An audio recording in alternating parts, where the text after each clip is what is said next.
mga Gen Z ay kilala bilang tech-savvy. Pumasok ako sa UPOU, post-pandemic na. Alam na lahat na halos lahat ng tao sa mundo ay lalo pang gumagamit ng internet noong panahon na iyon.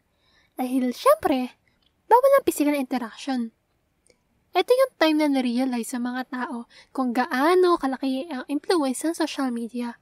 By that, I actually get to communicate with other people not just around our country, but also overseas.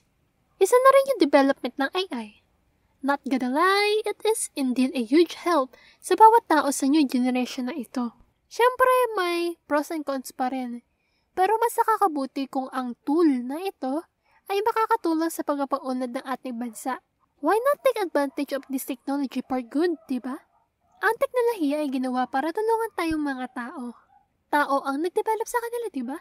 Sa bandang huli, tao pa rin ang may kapakanan kung anong maaaring mangyari. Tao pa rin ang nagmamoderate ng social media. Tao pa rin ang gumagawa ng prompts sa AI. Everything falls upon our responsibility. Para sa kinabukasan ng ICT 4D, ang responsibilidad sa paggamit ng mga teknolohiya na ito ay para sa ating sariling kapakanan. Pakinabangan to para sa kabutihan at huwag pagsasamantalahan ng pagkakataon na ito para sa mali. Kasi ang teknolohiya, tuloy-tuloy lang sa paglago at nasa ating mga tao ang kinabukasan nito.